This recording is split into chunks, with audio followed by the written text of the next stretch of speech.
लक्ष्मण जी को देखा तो जार करो पुरचार, आंखें लाल थी। कहे इनको राम यश का वर्णन कर, इनके सामने राम यश का वर्णन करना चाहिए। अगर लक्ष्मण जी को राम यश का वर्णन करके सुनाया जाए तो लक्ष्मण का क्रोध करुणा में बदल जाता है।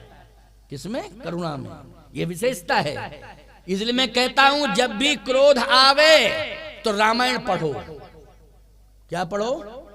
रामायण। क्योंकि हम तो तुम्हारे सामने रहेंगे नहीं कि जिसको भी क्रोध आवे भाई के घर में हम पहुंच जाए, लो साधु आ गए। ऐसा तो संभव नहीं है। क्यों? यही करते फिरेंगे क्या? एक ही विकल्प है। हमारा ही तो कहना है कि हम हर घर में संभव नहीं है, लेकिन रामचरितमानस हर घर में संभव है प्यारे। जब भी क्रोध आए तो रामायण खोल के पढ़ना।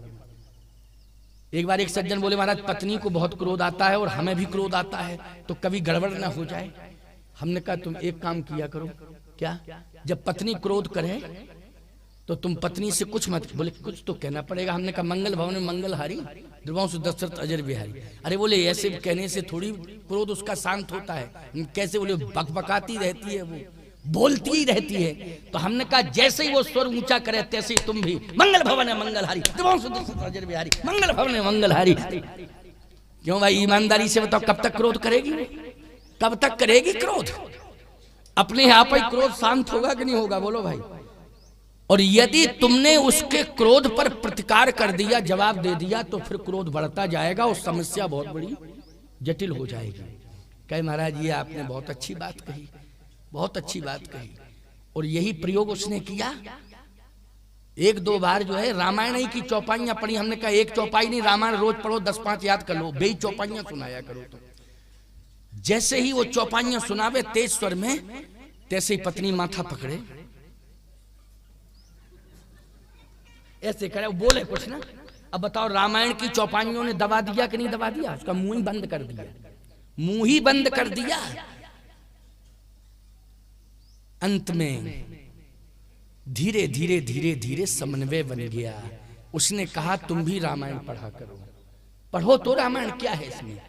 और जब रामायण पति पत्नी दोनों पढ़ने लगे प्यारे, तो सत्य तो ये है कि उस घर में रामायण के पढ़ने से इतना प्रेम हुआ, इतना प्रेम हुआ, इतना प्रेम हुआ कि उस घर में एक मानस मंदिर बन के तैयार हो गया। रामायण का मंदिर ही बन गया। ऐसा प्रभाव पड़ा रामायण का, मानस ही मंदिर बन गया। सोचो जरा। इसलिए मानस को मंदिर बनाना है तो मानस पढ़ना पड़ेगा। क्या पढ़ना पड़ेगा? मानस पढ़ना पड़ेगा। इसलिए मानस का पाठ घर घर में होना चाहिए। भगवान का चरित्र सुनाया लक्ष्मण को, हनुमान जी ने सुनाया भगवान का चरित्र। जैसे आप कथा सुन रहे हो वैसे ही तो हनुमान जी लक्ष्मण जी को सुना रहे थे। लक्ष्मण के क्रोध था, वो हनुमान जी वक्ता है, कथा सुना रहे हैं। जैसे ही कथा सुनने से क्रोध शांत हुआ तो कर बिनती मंदिर ले आए, और चरण पखार पलंग बैठाए। पहले गोस्वामी जी ने चौपाई लिखी है कि तारा सहित जाए हनुमाना, चरण बंद प्रभु सुजस बखाना। प्रभु सुजस मानी कथा सुनाई, और जब प्रभु सुजस सुन दिया लक्ष्मण ने तो क्रोध शांत हो गया। और जब क्रोध शांत हुआ तो कर विनती मंदिर ले आए, चरण पखार पलंग बैठाए। पलंग पे बिठा दिया, उसी पलंग पे जिस पे सुग्रीव सोता था, दूसरा नहीं था पलंग। वैसे ईमानदारी से बताओ, पलंग बनते थे तो कुर्सियां भी बनती होंगी भैया। पलंग का निर्माण जो करता है वो चेयर का, कुर्सी का नहीं करता होगा निर्माण। भाई पलंग लिखा है शब्द, इसका मतलब है पलंग बनाने वाला था, तभी तो पलंग बना। आकाश से आया उतर के पलंग? क्या पलंग तो किसी ने बनाया होगा, और जिसने पलंग बनाया है वो कुर्सी बना सकता था कि नहीं? इसका मतलब है कुर्सी थी, फिर कुर्सी पर नहीं बिठाया हनुमान जी ने। लक्ष्मण को किस पे बिठाया? पलंग पे। आप कहते महाराज वो चौपाई का क्रम भंग हो जाता। क्रम भंग कहां से होता? कर बिनती मंदिर ले आए, चरण पखार पलंग बैठाए, अगर कुर्सी पर बिठालते तो तुलसीदास जी ऐसा भी लिखते थे, कर विनती मंदिर ले आए, चरण पखार चेयर बैठाए। कहाँ चौपाई का क्रम भंग हो रहा था, चेयर कुर्सी पर बिठा दिया, क्या दिक्कत है, कुर्सी पर बिठाया। लेकिन नहीं, कुर्सी पर नहीं, फिर पलंग पर। एक बात और बताएं, चौकी पर बैठना अलग बात है, पलंग पर बैठना अलग बात है। हाँ, पलंग पर साधु महात्मा नहीं बैठते, समझ रहे हो कि नहीं? क्यों नहीं बैठते पलंग पर साधु महात्मा? क्योंकि पलंग की विशेषता होती है कि पलंग मिल जाए तो नींद बहुत जल्दी आती है। समझ गए हो कि नहीं? पलंग मिल जाए तो नींद बहुत अच्छी आती है। सुग्रीव को पलंगई पे तो नींद आती थी, सोता रहता था।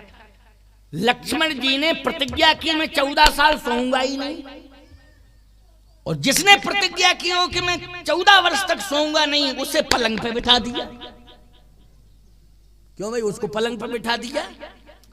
अब पलंग जो जग रहा हो, कंप्लीट जो है 12 साल हो गए जगते जगते साहब, 12 साल बीत चुके हैं, 12.5 साल कंप्लीट जगते जगते। अच्छा एक बात बताओ, जो 12 घंटे का जगह हो उसे पलंग मिल जाए, नींद आ जाएगी कि नहीं?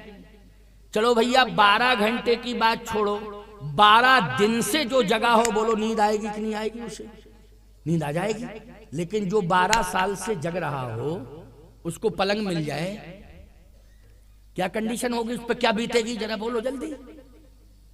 अच्छा, और फिर किसी अरीब गरीब का पलंग हो अलग बात, राजा का पलंग, राजा के पलंग के बारे में क्या बताएं आपको। राजाओं के पलंग, मंत्रियों के पलंग, इनके पलंग देखो, बनाने वाले पता नहीं कहां से, स्वर्ग से लाते हैं क्या? ये संसार की सृष्टि है कि स्वर्ग की? क्या क्या डिजाइन में, क्या क्या फॉर्म के गद्दे, पता नहीं। एक बार तो हम ही जो है एक मंत्री के, हमारे उत्तर प्रदेश में मुलायम सिंह के समय में मंत्री थे वो, जब मुलायम सिंह मुख्यमंत्री थे तो बोले महाराज जी आप लखनऊ आइए। उनका लखनऊ आ जाएंगे, आते रहते हैं। अरे बोले पधारिए आवास पर। अरे हमने कहा क्या आना है, हमें कोई आवश्यकता ही नहीं। बोले नहीं नहीं, आप सूचना कर देना कि लखनऊ आ रहे तो हमारी जिम्मेवारी है। चलो भैया कर देंगे। बार बार कह रहा था तो सूचना कर दी। मैंने कहा अमुक तारीख को पहुंच रहा हूँ लखनऊ। साहब बुलाया उसने, और जैसे ही बुलाया तो वो जो पलंग उसका था ना, उसी पर बिठा दिया उसने। और जैसे ही बिठाला तो हम इतने उसमें अंदर चले गए, पता नहीं कौन सा पलंग, कैसा क्या था उसमें। अब इतने हम चले गए। बोले आप फ्री हो जाइए, फ्री हो जाइए। अरे हमने कहा क्या फ्री हो जाए, पाताल में चले जाए, फ्री हो जाए, फालतू की बात करते हो, फ्री हो जाइए, फ्री हो जाइए। अरे बोले आप संकोच क्यों कर रहे हैं? हमने कहा संकोच इसलिए कर रहे हैं कि कितनी गहराई है इसमें। बोले वो लग्जरी है, लग्जरी है महाराज। हमने कहा ऐसा लग्जरी कि पूरे ही घुस गए हम। अच्छा एक बात बता रहे, तुम कितने साल से मंत्री हो?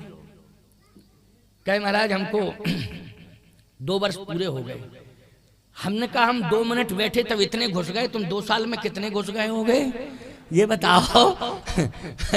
तुम 2 साल में कितने घुस गए होगे? अरे बोले महाराज जी वो आपकी कृपा है। हमने कहा हम हमारी कृपा से घुसे हैं? अब और दिमाग खराब कर रहे हो, दुष्प्रचार कर रहे हो हमारा। सीधी सी बात यह है, आराम की तलब है तो एक काम करिए, डल्लप छोड़, इस सुख की आसने छोड़। आराम की तलब है तो एक काम कर, आराम की शरण में आराम राम कर। बस राम राम राम राम कहा करो। क्या जिंदगी को आराम मिलेगा जिसकी कोई कल्पना नहीं, कोई बयान नहीं।